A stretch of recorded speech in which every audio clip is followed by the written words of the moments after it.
feel the power? Can you feel the power? Feel the power of Double X. Positive Power 21.org. Internet radio. You're listening to Royce Live Worldwide Podcast. Hey, my name is Davis and I'm from Haiti, but I live in Dominican Republic. I'm here, Positive Power 21, Jerry Royce Live Worldwide. That's right, you tell them, little buddy. You tell them, world. You listen to Late Night with Jerry Royce Live Worldwide. And the beautiful Kelly Holland out of Baltimore, Chum City. Stay tuned, everybody.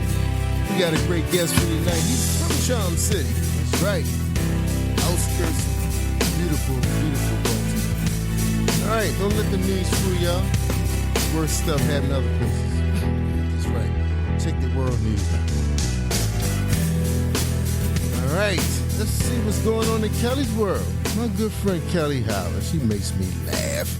What's up, Kelly Holland? What's going on? Hey, Batman. Hey, Baltimore. Hey, How's hey, everybody?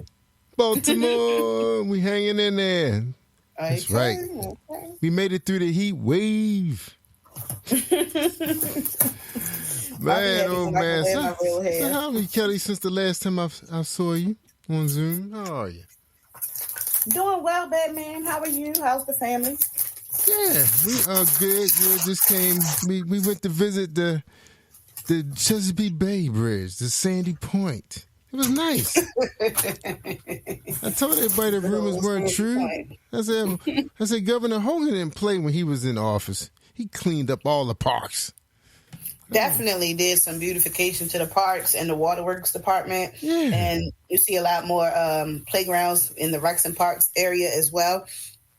Yeah. No complaints here, Batman. Yeah, all the major league teams banded together and built nice playgrounds for the small kids. And I didn't even see a bottle top at the park. And I was looking. That's what I'm talking my about. sister-in-law said that. Farm filth. Yeah, my sister-in-law told me Sandy Point was dirty. I said no, because I took the kids there when they were like 10 and 11. It was nice. You know, when last time I went, it was pretty decent. Yeah, I went during Martin O'Malley's era, and it was cleaned up nice. You know, so what is she talking about? Lock them up, O'Malley, huh? Yeah. He cleaned it up, man. There was a lot of different ethnic groups of people just chilling and grilling and picnicking and all that stuff. People had their coolers. People don't play when they bring their cooler. There was one guy. My wife said, "Look at that guy right there. He must be a pro beach guy." He had one of those wagons on two wheels with a kickstand, and he was able to get. He loaded 5 beach chairs and the cooler on that bad boy and carried it out by itself. I know that's right. Family was still in the water. Yeah, he's a pro. Yeah, he's a pro, man. He was made for that trip. Because he knew the kid, he wouldn't be able to get the kids out the water. So he just went and loaded up. I said, that's how you do it. They'll say we leaving. And I said, he must got a big SUV to carry. That thing looked like it hit you on the back of a truck. It was so big. What was he driving? It was made out of plastic, but it had like big dune buggy wheels on it. It's probably on Team U. Go ahead, try Team U. Yeah, but it looked like it take up some space though. Man, you got to be driving at least a Infiniti QX60 or something. That thing was huge. That big one. Yeah, because I know you didn't hit it on the back of his truck. It was made out of plastic. Cool. So that was interesting. I should have took a picture of that guy. I meant to take a picture, but I was so fascinated I forgot to snap. Man, I do that all the time, Batman. You're like, look at this. And you're so busy trying to get other people to see what you see. You don't even pull out your phone. I know. My wife and I had like a real engaged conversation about that guy. I said, man, I'm going to look for that thing. I mean, I couldn't get it in my little car. I couldn't get in the BMW. But I could drag it. I could carry cars it. we purchase, Batman, we don't want that extra stuff on it. Man, Okay? I was trying to, and look, I feel so bad though. I said, how am I bring the kids with this car? I said, we only can get like 2 chairs in it. And the cooler, and my little cooler, and put that in the back seat. Yeah, and Mimi can't come. They said no dogs allowed. On the beach? Are you serious? Yeah, I think it was certain parts they couldn't be in. I think you can bring them to the picnic area, but not to the sand part. Why not? Man, people don't want to see no dog fights. People can't control the animals. Man, I seen so many dog fights at the 5K. It was ridiculous. Listen, at the end of the day, I'm just glad everybody and their fur babies get to get out and enjoy this nice weather, commune with one another, enhance your body skills in areas, this is the time. I saw an old coworker today, and it was good that their whole family's out walking. And I remember he used to tell me he didn't like exercising. Listen, once you get the motivation in, you can stick to it. Yeah, he may hang out with me boxing. He's thinking about going boxing with me. I'm gonna hold him. You know what? You done caught him. You done caught him in his peak. I'm gonna hold him. Take him up on it. I want to see him box because he got a lot of hair. I don't know if he gonna be able to make it. He gonna overheat. You think he gonna overheat, man? He got too much. He gonna have to cut his hair. He got too much hair. Wait till you get to the show to say he gonna overheat. He might get hurt. He might hit himself in the eye. Oh my God! I hit myself in the eye last week. I had to start wearing my headband correctly. I haven't hit myself in the eye, but I've definitely left the gym with a black eye from the sweat. Not a black eye, a closed eye from the sweat that's getting into it, and it just kept swelling up. Yeah. And people thought I had took a right hook, and I'm like, no, this is just the sweat. I kept rubbing my eye, and I was sweating. That boxing is no joke, man. My area be wet. Don't come over here, you might slip. Oh Lord! With a rubber mat. Yeah, man, I was sweating. I came down from 199 to 285. I was like, what was that? 199.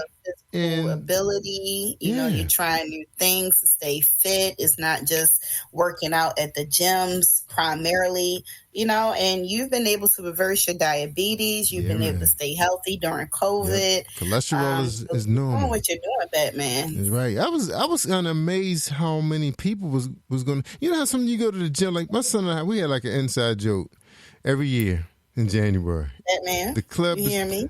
Can you hear me? Can you hear me? Uh-oh. Kelly can't hear me. Is my mic on? Oh, Kelly dropped, so she'll be right back. All right, hold tight, everybody. We got a great show for you tonight. We got Mr. Brown. That's right. Nelson Brown is here to talk about his last book and some of the good work he's doing in the community as we wait for Kelly Holland, because my time is almost up. Okay, there you go, Kelly. Yeah, that was you, Kelly. Hey, Batman, what I do? Your Wi-Fi died on you. Oh, damn it. Yeah. But look, what I was saying, man, my son used to have an inside joke every January at Planet Fitness. It'd be packed, goodness. New members. The people with the resolutions, the resolutions in there. Packed up in there, boy. You can't even get on a treadmill to save your life. I said, well, let's see how long it's going to be before they fall off the wagon, man. By the time March rolled around, they gone. By the time that little sun come out, they completely gone. They gone. But not this time. Not this time. They still hanging in there. People are shredding fat. People are getting, they had to add extra machines in there, like Smith's machines and stuff. The Instagram, nice. I think the Instagram era with the Instagram models had encouraged people to take it to the next level. And I'm seeing people that are skinny on the treadmill. I was like, why are you on the treadmill? Please go somewhere else. I know you're in the way for us fat people. You lift a weight or something. Yeah, but they on them. But they get on. I think the new thing is you lift weights first and then you get on the treadmill for your cool down. I don't know. I heard Kim Kardashian's personal trainer say that on Jay Shetty's show. Yeah, let's keep it real. They buy their bodies and then try to condition it. But she was fat though. I remember the trainer. She used to be big. Yeah, but I think but also it helping people with their depression and stuff. So I think when you start out lifting the weights, it's doing something to the hormones. It's something crazy. It's like only a scientist can explain it, but. The guy that I follow on YouTube, Dr. Michael Diamond, I think he does what I do. He does the cardio first, then the weightlifting. That's what I'm familiar with, Batman. Yeah, you get in the gym, you warm up, and then you get into your workout. Yeah, that's what I do. I like to get on the treadmill for 45. Because I know if I don't do it, then I'm not going to get back on it. I'm not going to get on it. You might as well start there, right? I'm going to get cardio over to the car. So I like the way I do it. Get the heart rate up, then go lift weights and stuff, I try to burn like 200-300 calories on the treadmill before I start my workout. That's right. I want to see what's going on in the gym first too before I be sitting there not watching people. I watch people watching when I'm on the treadmill. See what's going on. What you watching for? Watching TV. Just want to see, who's in here. Oh, you be people watching when you on the. Okay, I get it just now. like going down the harbor, you just watch people, see what they doing, how they behave. I thought you came in scoping the scenery out. No, it's the same old thing. I just starting to get familiar with some of the same faces, and because I do different times. I do like the 12 o'clock time better, but then I got to stay at work longer. So what I do is I may roll in there like 5 or 6. Stay for an hour or two, and then sometimes we go later. Like depending on what our podcast is, we may like tonight I couldn't go because it'd be too late for me to go now. Well, listen, I've heard you come out the gym after the podcast plenty of times. I know. It depends. It depends. I feel like driving. Sometimes I feel like driving. See, you and your son be in there for the midnight crew. Yeah, I try to get in there early. My energy seems to be better earlier. I want to be sitting in my theater watching a movie. A series or something. At midnight. He said not working out, damn it. Right. Drinking a cold beverage, man. Chilling. Well, at least a cold beverage. Look at you, Batman. The weight gainer. I like that sparkling flavored water. I love that. Oh my gosh. Somebody get this man an old duels. He ain't drinking for real. Sparkling water is good, man. It's very refreshing, especially when it's cold, real ice cold, man. But anyway, I got to get off of here. It's time to bring Mr. Brown on here, Mr. Nelson Brown, talk about his journey in the world of advocacy. His impressive resume, for sure. Yeah. I told that dude he's going to be Mr. Mayor soon. He's going to be the next... He taking out Brandon Scott? Yeah, Brandon Scott's job. He's going to take Brandon Scott. Nobody can run against Brandon Scott because he's just too honest. People say they voting for honesty now. They don't care what he didn't do, what he's going to do. They want honesty. We had too many thieves in the political arena. Too many criminals. He definitely stood his ground. I will say that. That dude might be president next. He's just so honest. That's his ticket. Vote for him. That's his campaign. I'm honest. But that's good enough for me. No complaints here. Right, that's especially for sure. that circus we've been having lately. I don't care if Sleepy Joe is on his last toe. Oh my gosh, you should have heard the sermon on Sunday talking about who the best out of the least. That's all we got. Sleepy. One ain't in tune with anybody because he too daggone sleepy, and the other one he's stuck on lies and impeachment clauses. To me, it's about the team. Who got the best team? The criminal side or the honest side? I don't know. I just, people do what they want. Just do what's good for you. I don't think people are voting for Trump the same reason the majority of black people voted for Barack. Yeah, they just racist stuff. Yeah, just that guy. They go down with the ship. They don't care. We're going down. They do not care. I know. I got an interesting flick I'm gonna send you. You're gonna like it, okay? All right, well, let's bring Mr. Brown, this honest guy. I remember I met this guy. This guy, man, he don't look like he kill a fly. What's up, Mr. Brown? Welcome to Late Night, man. Did you have your coffee, your tea, your green tea? You ready for Kelly Holland? Got your caffeine in? That's right. You get in your protein bar. What's up? Good evening. And thank you guys for having me. It's been a while since this is actually my first interview since I've been... since I ended my podcast last year. I've been so busy with other initiatives, but I'm glad that I've managed to hop on with you guys. I've been enjoying the conversation betwing you two about everything. Yeah, man, that's how we roll, right? This is how we roll. We try to get it all in 10 minutes. Banter. I know, it's my neighbor. I gotta, I don't see her across the fence anymore. So I gotta get it in. All right, well, look, Kelly Holland, you have a great show. You and Mr. Brown. I'm right here if you need me. Have a great show. God bless. Thank you. Thank you, Batman. And thank you for joining us this evening. Please let our listeners know who you are and what it is that you do, sir. Well, thank you, Ms. Holland, again, for allowing me to appear on your broadcast this evening. My name is Nelson Brown. For everybody who doesn't know, where do I start? I've done a lot of stuff. So I can first say what I do for a living. I'm an auditor for the Maryland Department of Assessment and Taxation tax credit programs. But prior to that, I graduated from college from CCBC, the Community College of Baltimore County, and from UMBC, the University of Maryland, Baltimore County.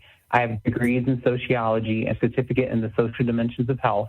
While I was still in high school, I had a chance to serve as an intern for the Maryland Department of the Environment's Childhood Lead Poisoning Prevention Program. And during the pandemic, I was able to work in the geriatric field within the senior population at MedStar Health through a nonprofit organization called Civic Works Incorporated. So I managed to help create the Baltimore City House Call Coalition for a lot of the low-income residents, the homebound seniors in Northeast Baltimore. I had a chance to work briefly with MDH on procurement responsibilities within the fiscal services unit. And I also, I've written and self-published 3 books. Amen. 3 of my own books, The Beauty in Us, Our Reality, Volume 1, The Beauty in Us, Vulnerable Masculinity, Volume 2, and The Beauty in Us, Our Souls in Armor. And I was also able to successfully run and produce an internet-based show with Awesome God Radio called The Beauty in Us Radio during the pandemic. But now I've shifted my focus towards my work with the Randallstown chapter of the NAACP, and I serve under the Economic Development Committee, and we're geared towards, right now, revitalizing the Liberty Road corridor for Baltimore County. Amen. And I've also, yes, and I've also served as an intern for U.S. Senator Ben Carter's Baltimore office. Oh, wow. And I was able to focus primarily on assisting constituents with immigration and passport-related concerns. So I've been able to have the blessing and the privilege of just working with so many amazing people, and I'm bringing all of that knowledge and expertise to my roles and responsibilities now, not just on my day job, but also with the Randallstown chapter of the NAACP as we work to revitalize the Liberty Road corridor in Baltimore County. That is amazing. Can you share any details about the revitalization program? Well, right now we're working towards revitalizing Liberty Road. So I serve under the Economic Development Committee, and the Economic Development Committee is primarily centered around implementing local efforts and supporting national programs to preserve and expand economic empowerment amongst African-American people and other communities of color. Mm-hmm. So we do that by researching and establishing relationships with both private and public entities. We also support the work of our national office and just monitoring activities and progress in private and public efforts that are designated by our national programs. And we implement local efforts to promote growth of business ownership. And we do our best to create jobs, increase employment. And we also like to encourage business development as well as increase home ownership amongst our people of color. And our mission statement as a committee is to support and encourage business development opportunities and to improve our relationships with the local, federal sector as well as the state sector in all forms of government. And we also focus on improving the quality of life for a lot of minorities and the economic stability of our local communities. So these are some of the mission statements and the goals of our committee for our chapter. So right now, like I mentioned before, we're revitalizing the Liberty Road corridor simply because throughout the years, we've seen a lot of systemic practices that have kept a lot of communities, predominantly Black and brown communities, divided from a lot of other neighborhoods that are receiving much more attention and much more time. We see a lot of redevelopment efforts that are taking place and a lot of other neighborhoods that are not, that are predominantly, white. But in terms of our Black and brown communities along Liberty Road, we've seen a lot of systemic practices such as racism, redlining, and blockbusting. And it's been very, very difficult for us to keep small business owners along the Liberty Road corridor. It's been very difficult for us to find supermarket chains, pharmacies, restaurants who are willing to, provide their services and their business to the residents who live along the Liberty Road corridor. So since Liberty Road has been subjected to so much systemic racism and redlining and blockbusting. We've created a lot of task forces that have been designed to help revitalize the area. Quick question. What are you talking about when you speak of Liberty Road receiving racist blocks and things of that nature? Because when I approach Liberty Road in Baltimore County, that Randallstown area, I see nothing but ethnic types of establishments. You see the Arabic community, the Asian community. You'll see the African community. You'll even see the Jamaican community. I just see nothing but culture. Well, with the entire history of Liberty Road, to start off, we're trying to primarily focus on the northwest section of Baltimore County, which covers Randallstown, Owings Mills, Pikesville, and even portions of Roycestown. Mm-hmm. But with the Randallstown specifically, today, it's a predominantly African-American community. Mm-hmm. But a lot of our residents have issued complaints with our chapter, not only about not having access to more grocery stores, more pharmacies. That is the problem. They have shut down grocery stores and pharmacies in Randallstown. That is true. Yes, grocery stores, pharmacies, healthcare facilities.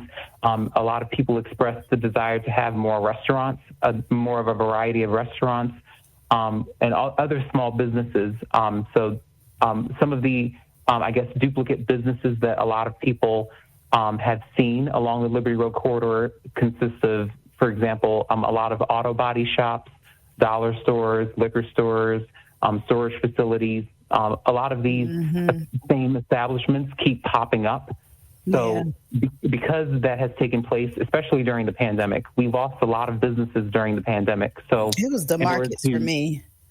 Yes, ma'am. Absolutely. You have to go to Owings Mills if you want good quality food, if you can get to Owings Mills, because the bus line isn't really, we have one, but I don't know how helpful it is to persons that take mass transit. I have a quick question for you.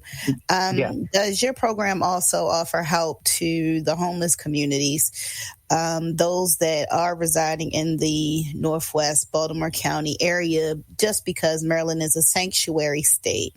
And, we take on persons without proper identification, without proper U.S. citizenship, and we provide those same persons with medical care, housing, and so forth.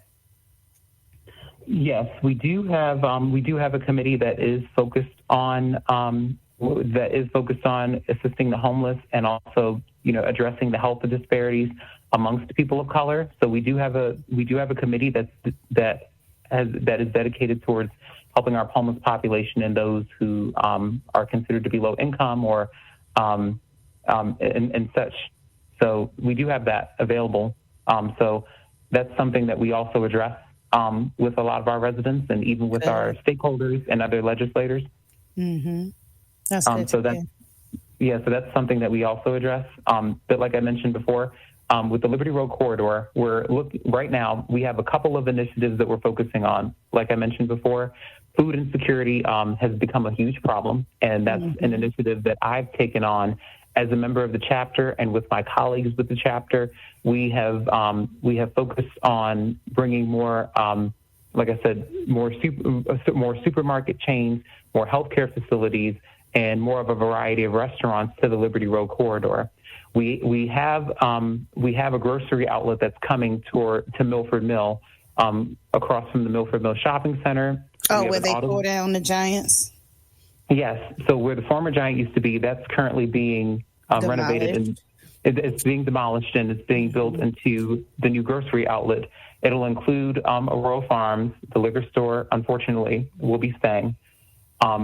We have a new AutoZone that's coming, that's replacing the Mid-Atlantic seafood restaurant that used to be there, and the former Shoppers location will be turned into a rec center, and we'll also have the expansion of the Randallstown Library, so that'll be included there too.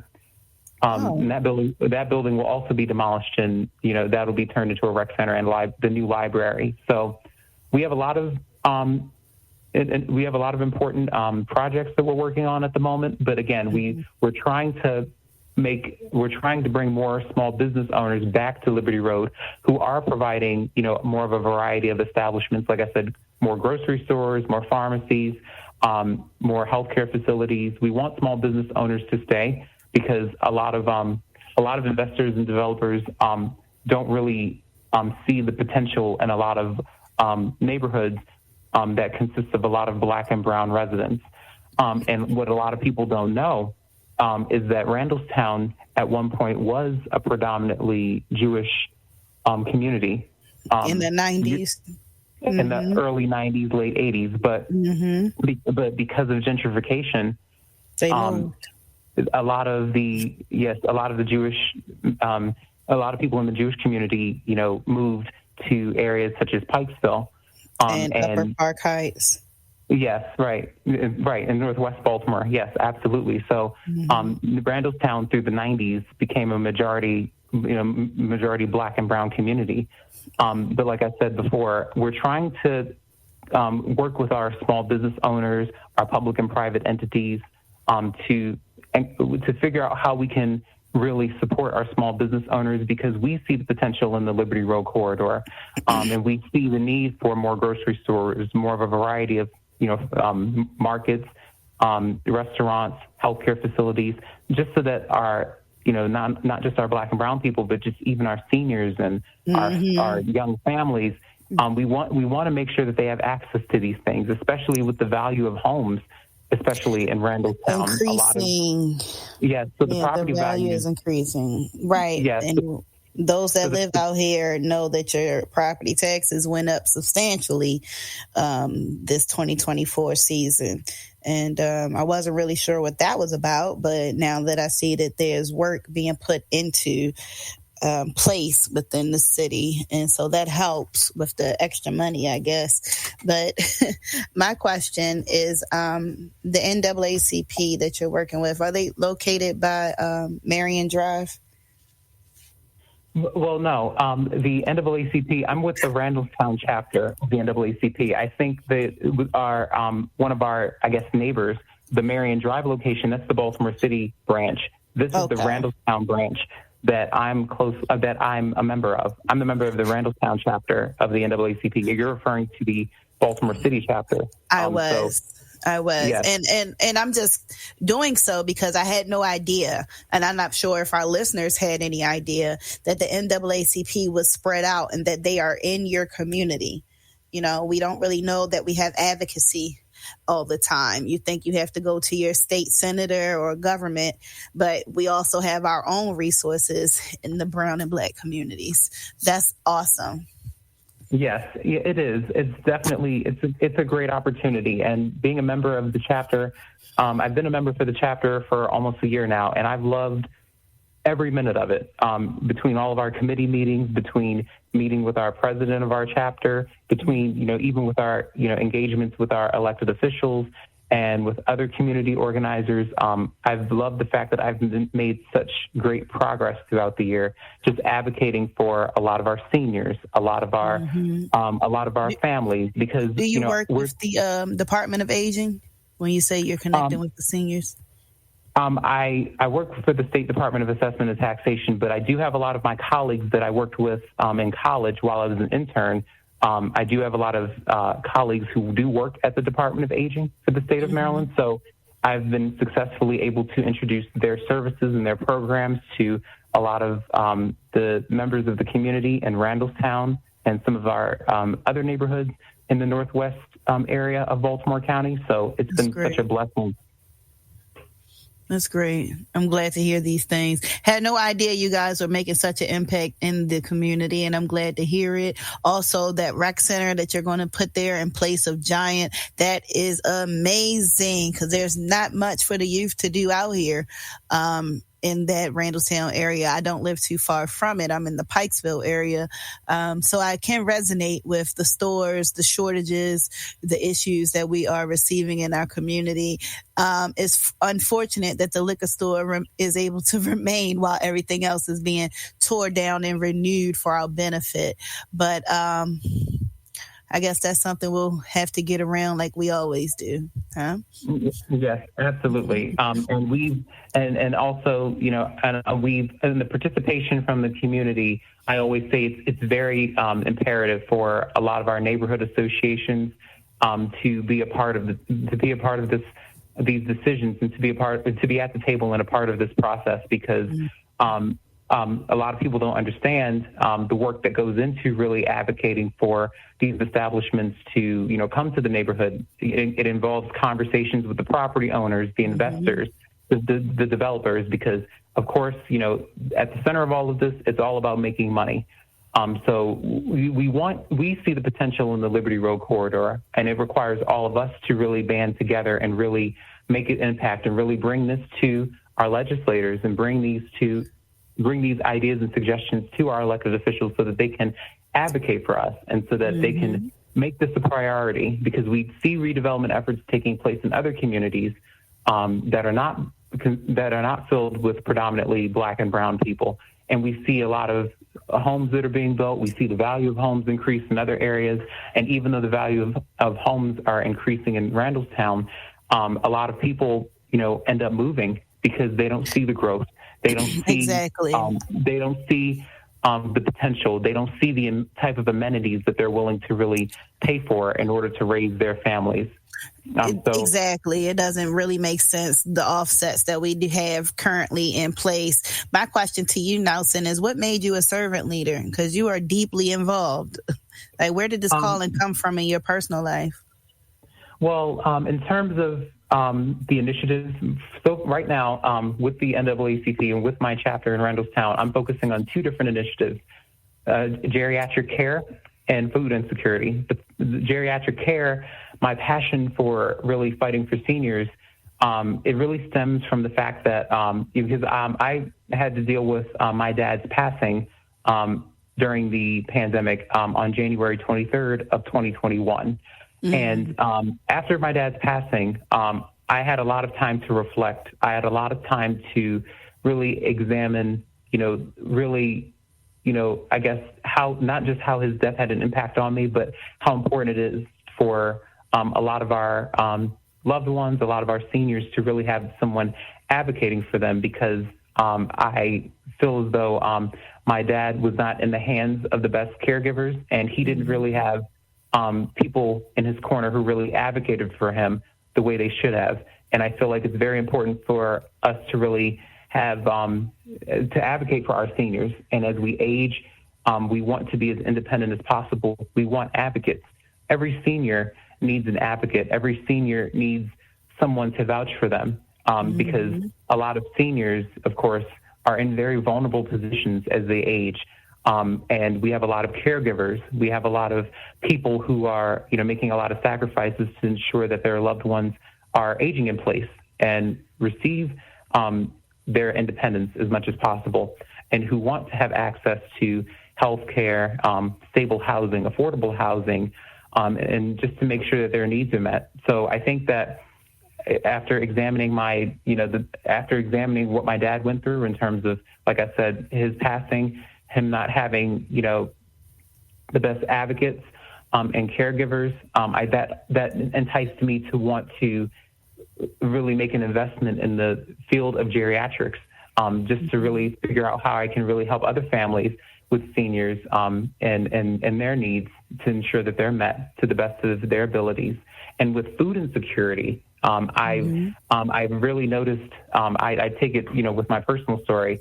I used to be, overweight. I grew up overweight. I had a terrible self-image growing up. I've written about it in my books. I've talked about it on my podcast previously. And with food insecurity, in my books, I always talked about just how I had this very tumultuous relationship with food because of my low self-esteem and because of a lot of traumatic experiences or situations that I may have encountered in my life that led me to using food as an outlet and food as a source of comfort, but it also became a crutch for me. So I look at food insecurity as a way to, in terms of addressing that, I look at that as an outlet for me to really encourage people, especially young people and even children, how important it is to really stay active and how important it is to really eat healthy and how important it is to just not only choose healthy foods and healthy meals, but also to feel better about yourself. That's what I've written about in my books, how to improve your self-image and the ways to do that and how to really feel comfortable in your own skin. That's what I've written about in my books. That's what I talked about in my podcast.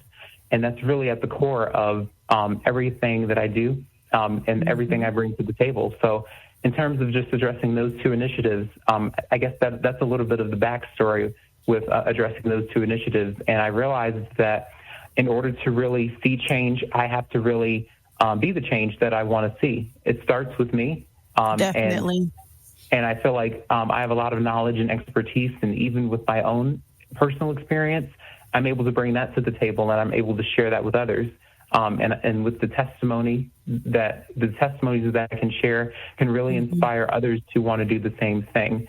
I've in the midst of me, going to college, graduating from college, having all these fantastic internships, and even joining the Randallstown chapter of the NAACP, I was also able to work on the campaigns of several legislators in the city of Baltimore, and I've been able to work closely with a couple of my legislators who represent my district on various issues that impact the community. And by doing that, I've been able to meet so many different people between, campaigning and door knocking and really, putting together fundraisers and just really, again, facilitating that community engagement that people look forward to. Like I said, I used to be a very, very shy child. I used to be very, very reserved. I had a really hard time recognizing my unlimited potential because of just a lot of obstacles that I saw in my way. But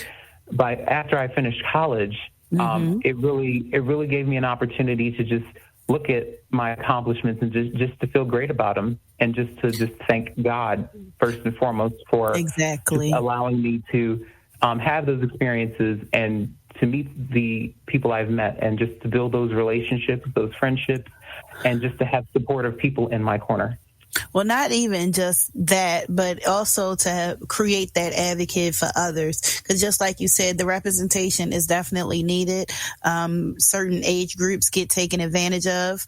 They're not always in tune with the upgrades of certain policies or formalities. Most people are told to send an email. Everybody doesn't know how to work that function or have that capability.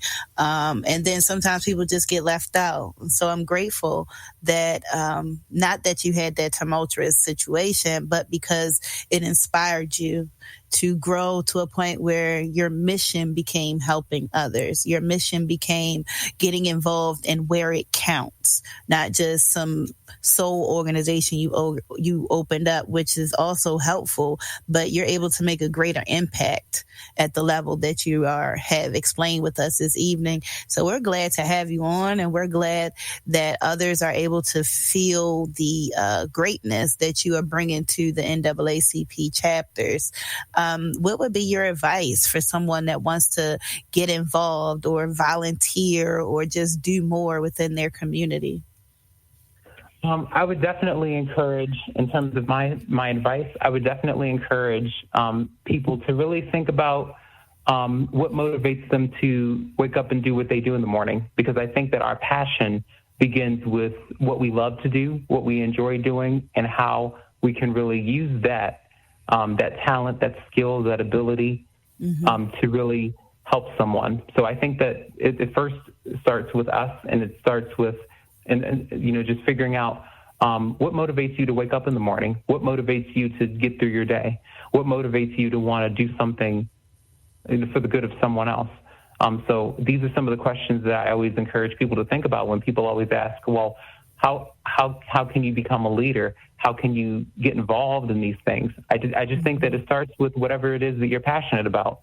It doesn't have to be, specifically one initiative over another. Whether it's, feeding the homeless, whether it's making sure that people have affordable housing, whether it's making sure that people have access to affordable health care, whether it's volunteering to help kids read at school, whether it's volunteering at a food bank, whether it's volunteering at a church. whether it's really starting your own community association, any avenue where you feel as though people's needs aren't being met, you can use whatever it is that you're passionate about and really make a difference. Whether it's, being an advocate for military families, whether it's, fighting against substance abuse, whether it's being a strong advocate for mental health, civil rights. I mean, we can go down the list. But I just think, again, it starts with you asking that question. What really motivates you to get up in the morning? What is it that you enjoy doing? How can you really make that hobby or that knack that you have into something that can really be a benefit to someone else's life? Because when we look at leadership, we have to remember that, people who are in leadership positions or people who are true leaders and natural-born leaders are people who know how to really make a positive impact in the life of someone else. Not, use their talent, skills, and abilities to get richer, to make money, or to just really fulfill their own needs, but someone who's willing to make that sacrifice in order to ensure that the needs for other people are met. I think that's the definition of a natural-born leader, not someone who, uses their talent, skills, and abilities to get richer, or to just, really just do things that are self-serving or self-centered, but someone who's willing to really make that sacrifice for other people and to really, benefit their lives in some way or another. So I think that, like I said, that's a natural-born leader to me. And that's what I try to keep at the forefront of my mind. And I always try to find other people who have that in common with me, because it's always great to have, people to help hold you accountable. It's always great for you to have people in your corner who are going to motivate you and to become your best and pick you up when you fall and really help you with your challenges, because we are all learning something every day. And we all have our strengths and we all have our challenges, but it's our job to really get a group of people together and really, it's our job to really motivate each other to become our best and to just, I can't agree with you more. Yes. And help each other understand, what we're capable of and how we can really persevere and just, again, just outline all our strong qualities and then motivate each other to really overcome our challenges in some way by adding our own expertise. Exactly. Let's bring it all to the forefront. Nelson, tell us about your books. You mentioned the 3-part books, but how can we find them and how can we support you outside of your passion? How can we support your other endeavors, and where are you hosting or performing or is giving a speech where we can come and learn more information? Please plug away. Yes. So with my books, like I mentioned earlier on in the interview, in this show, my books, I have 3 books. The Beauty in Us, Our Reality, Volume 1, that was released in the summer of 2018. So that book is a memoir about just me growing up and me from the age of 5 through the age of 18. So that's a memoir that I self-published and wrote back in 2018. So all of that book is available on Amazon, and so are the others. But like I said, that's a memoir, The Beauty in Us, Our Reality. You can find that on Amazon, and you can order it anytime you want, and you're free to leave a review, and you're free to, again, you're free to order as many as you want. It's an easy read. Like I said, it's a memoir about my self-image growing up from the age of 5 to 18. With the second volume, The Beauty in Us, A Vulnerable Masculinity, that was released in February of 2020. So I was able to write that book and self-publish that right before the pandemic started. What does that title mean? The Beauty in Us, Vulnerable Masculinity. It's a book of poems about just a man's insecurities. So I was able to really get a book of poetry together. So it's a book of poems. So I was able to write some poems and I was able to put them together. And I wanted to figure out at the time a way to really convey the message to readers, how men wear insecurities, the insecurities that men have about themselves, any flaws that they had. I wanted to really be in the position to convey that through a book of poetry, because I felt like, poetry was the best way to really articulate that. And it's something that, because in a book of poetry, it's very, I like reading poetry personally. It's very eloquent, and it's very, it can give you an opportunity to be as creative as possible. So I was able to use poetry to really convey to the readers how men wear insecurities and what the insecurities of men are. So from a young African American male's perspective. So I was able to jot those poems down, and I was able to put them together in the second volume. And this was written and released right before the pandemic started. And with the third volume, The Beauty in Us, Our Souls in Armor, I was in the position in May of 2021 to really write down letters in the form of prayers.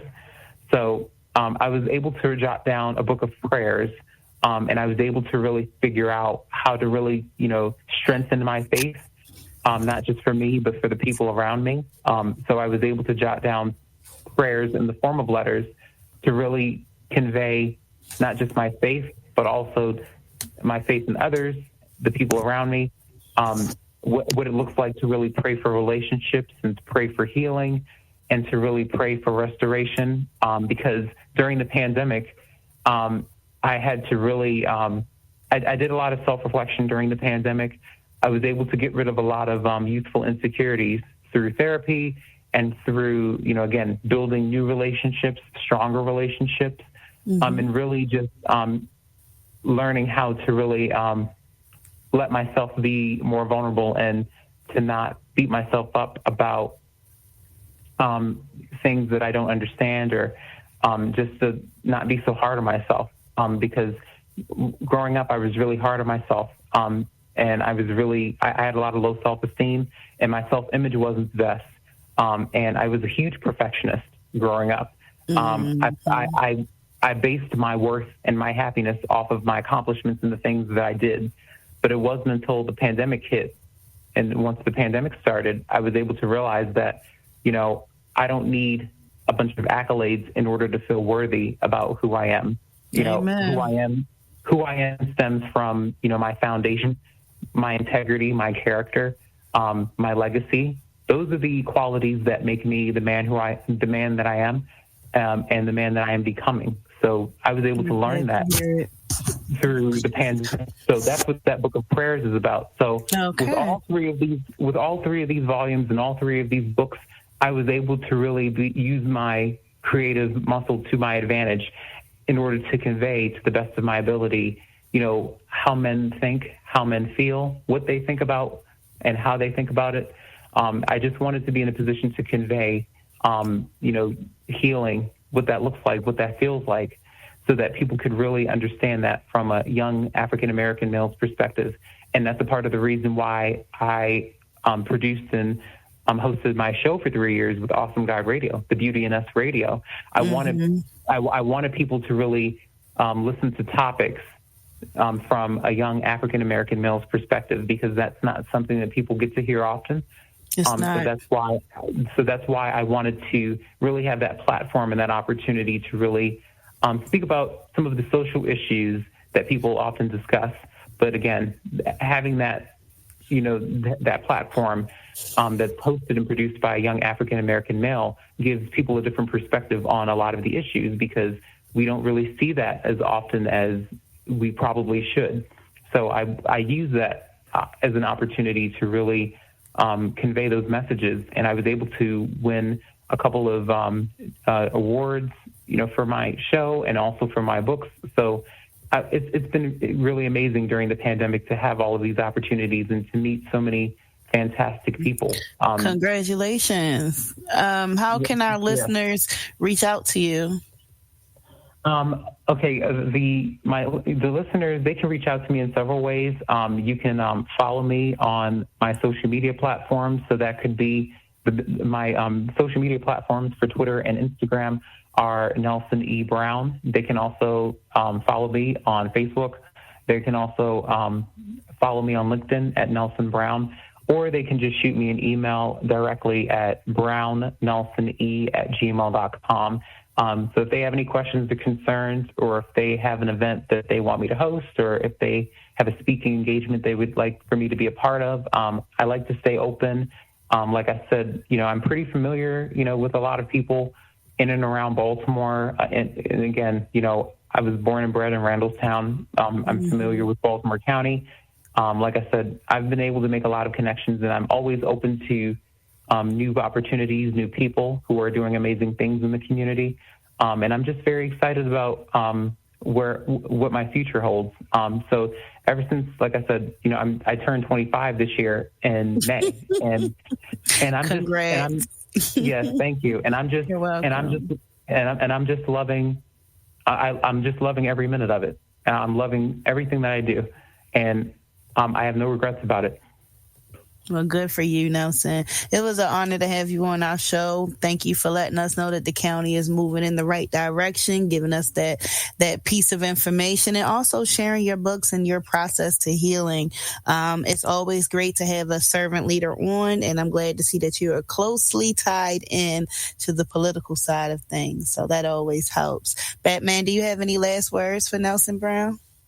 I just want to say, Nelson, you're doing a phenomenal job. I lived in that area for a while, and I knew it was difficult, trying to get around. Because you like to just pull into a strip mall and be able to do everything, your dry cleaning, your pharmacy. And that area just wasn't, designed for high that. quality restaurants. Yeah. No, it wasn't. But it seems to be going even further down to me, the Randallstown community. Yeah, especially when they got rid of that crab restaurant where I used to get my crabs. Crab King. What's it called? Crab King? Oh man, then it was like pig pickers or something like that. They just went ahead and tore it on down. Oh man, it's like I went up in there for like get you some be a good stick up anytime. barbecue. Oh man, Randallstown has had its ups and downs, but when the market started going, I just knew it was over. You got to travel to Owings Mills or Pikesville in order to get good quality food. If you don't want I don't want to bash anyone that shops here, but the Save-A-Lot food isn't always the highest quality or the cleanest establishment to shop in. Yeah. And so, they're leaving you with almost no options. And you have some discount prices if it's going to be dirty in there. Oh, goodness. I don't even want the discount prices. I'm scared of food poisoning. Like, is the food old? Yeah. So many questions. Many questions. So I'm glad to see that the NAACP is steering this project in order to provide the advocacy needed for the brown communities within the Randallstown area. Amen. So this was a great show, very informative, and I'm so glad you joined us this evening, Nelson Brown. Yeah. I'm going to tell you, I remember my brother I was actually networking and partnering with the headquarters when Mafume was running the show. And I worked for his son. Yeah, they actually helped us a great deal with our community magazine on the Eastern Shore, because they had a connection there with the NAACP branch on the shore. And my dad was actually an officer on the shore. So they did a lot with the young people as well with the AXO program. And I know... I think Miss A over at Studio A, her and her friends were part of that as well. I just saw her. Yeah, her and Jamal and Jerome Brown, all those guys were heavily involved. And even Giselle, I know you guys see Giselle on the Potomac Housewives. She was one of the directors of the Image Awards. Good for her. Yeah, so you learn a lot. They help you with leadership as well as other building skills. So I encourage people to join. My little brother participated in the Studio A program. They had their cotillion and the scholarships for college, and that was really nice. And Darby also in that area with her Maryland Dance Company. She does a lot. Yep. She over there, Studio A, right in the Home Depot. And I remember when Home Depot came there too, man. That was one of my favorite Home Depots for a minute until The workers don't know where anything is. I got to go to the app. Oh my gosh, we're always going to have some type of complaint, sir. I had to go to the app. He said, go to the app. I said, well, what you here for then? But anyway. Oh my gosh, what are you here for? Man, that's not cool. Let's take some time out to send a prayer up to the Lord. Yeah. Okay, Let's go. Wipe away all this craziness. Appreciate you, brother. Hold on. We always got time for prayer. Amen. Heavenly Father, we thank you this day for your grace and your mercy.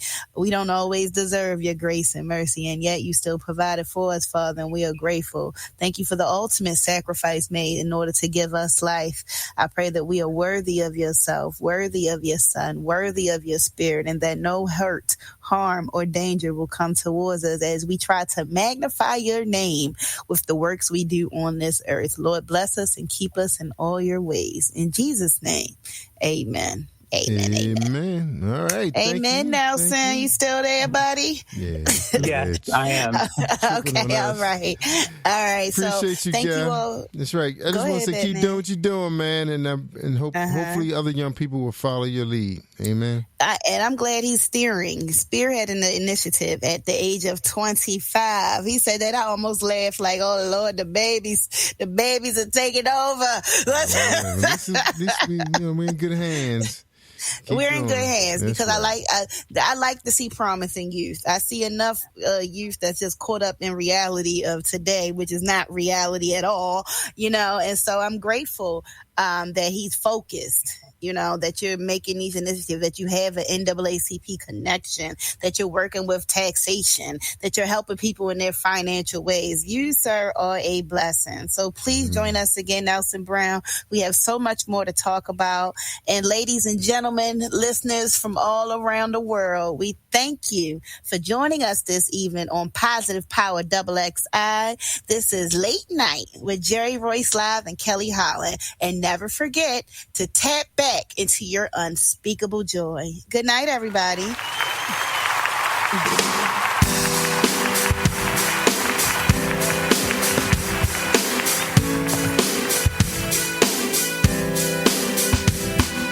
Can you feel the power? Can you feel the power? Feel the power of double XI. Positive Power 21.org. Internet radio. You are listening to Jerry Royce Live Worldwide Podcast. Hey, my name is Davis and I'm from Haiti, but I live in Dominican Republic. I'm here, Positive Power 21, Jerry Royce Live Worldwide. Hi, I'm Al Castro, and I'm from Baltimore, Maryland, and you're listening to Jerry Royce Live Podcast, the best international radio station in the whole wide world. What's good, y'all? It's your man, Scola De Niro from the multi-platinum group, Drew Hill. And I'm proud to say that I'm from Baltimore, Maryland, and you're now listening to my man, Jerry Royce Live Podcast, the best international radio station in the whole wide world. You are listening to Jerry Royce Live Worldwide Podcast.